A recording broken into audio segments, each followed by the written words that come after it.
Every morning, millions of Americans make the same decision without thinking about it. Coffee, an energy drink, or nothing at all.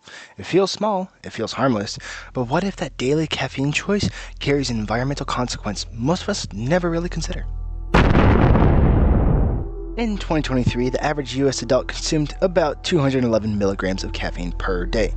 That number has steadily increased over the past few years. Caffeine isn't rare, it's a part of the daily life. But every single serving requires resources, packaging, transportation, and production. So the real question becomes, what is the most responsible caffeine choice? So let's first take a look at how much caffeine each drink gives us. The FDA recommends about a daily limit of 400 milligrams of caffeine. An 8-ounce cup of coffee contains about 95 milligrams. Redbull contains about 80 milligrams per 8.4 ounces, and Monster contains about 160 milligrams in a 16-ounce can. Alright, first we're going to go ahead and take a look at coffee. Coffee often seems like the safer option because it's traditional and it's widely accepted, but its environmental impact often starts long before it reaches the cup. Coffee farming requires a significant amount of land and water, especially in tropical regions. Even in some areas, they will clear forests just to grow coffee. Another factor is transportation. Because coffee is the most imported caffeine out there, every cup of coffee involves a little bit of shipping and fuel use. Okay, so we've talked about how it's grown, but let's talk about the environmental impact. When most people think about coffee, they usually think about the grounds in the bag or the beans in the bag, something really basic stuff like that. But the one thing a lot of people don't think about is the K-cups, the disposable cups, those single-use pods that we throw away after each serving. And each American drinks about 2 to 3 cups of coffee a day, so we're looking at 2 to 3 of those disposable cups a day. That's not including hot chocolate and a bunch of other stuff. On top of that, every coffee is about 95 milligrams. The FDA approves 400 milligrams, so each American drinks around 285 milligrams of caffeine per day just from coffee. Alright, so let's talk about Monster Energy next. Monster contains around 160 milligrams of caffeine in a 16-ounce can. That is a lot of caffeine for one serving. Seems pretty simple, it's pretty straightforward. But here's the thing. The reason why people love Monster, besides the taste, is its convenience. It's already pre-packaged in a small container that you can easily just buy and go. And since it's usually a large container, people get that for extra caffeine. So, because that Monster has bigger containers, that contributes a lot more to waste. So here's a chart of the waste we have so far per year.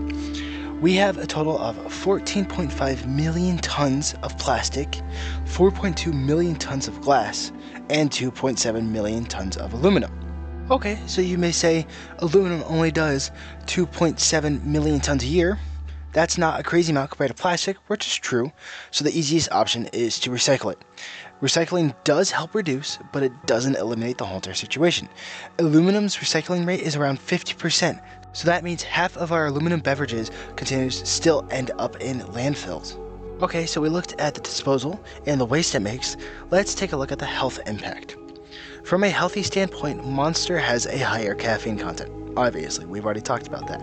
But what's not widely known is Monster actually has been linked to increased anxiety levels in adolescents and people who frequently buy Monster Energy. The reason why it increases anxiety is because Monster is often consumed quickly in one giant serving. Unlike coffee, coffee is spread out through multiple servings or a slower amount of time, but Monster seems to be consumed very, very quickly in its 16-ounce can, which increases the anxiety because how much the caffeine really affects the person. Okay, so we've talked about coffee and we've talked about Monster. Let's talk about our third and final beverage, Red Bull. Red Bull contains about 80 milligrams of caffeine in an 8.4-ounce can. That's slightly less caffeine per can than a cup of coffee, and half the caffeine in a full 16-ounce Monster. Although Monster and Red Bull are incredibly similar when it comes to its waste disposal and its packaging, the one difference Red Bull has is they have smaller cans. You may be thinking, why does this matter?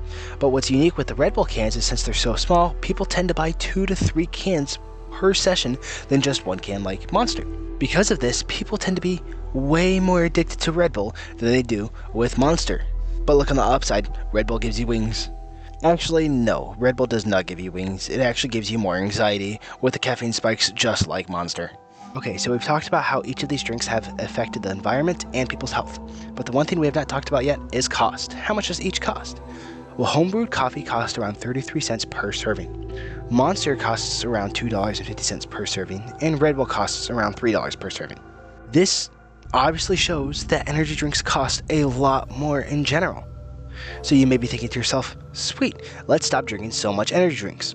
On paper, that sounds great, but you also have to keep in mind the factor of production costs. And you gotta remember, coffee is not cheap to make whatsoever, and also affects the environment. So you may be thinking, well, there's no true option to pick one or the other. So I would personally say that the best option we have is to decrease our consumption rates. Sometimes the most sustainable choice isn't switching products, it's choosing less. So that's what I personally believe. Everyone has their own opinions and their own thoughts, and that's great. I'm not arguing with you there. But I put a lot of time and effort and work into this presentation, so I really hope you enjoyed it.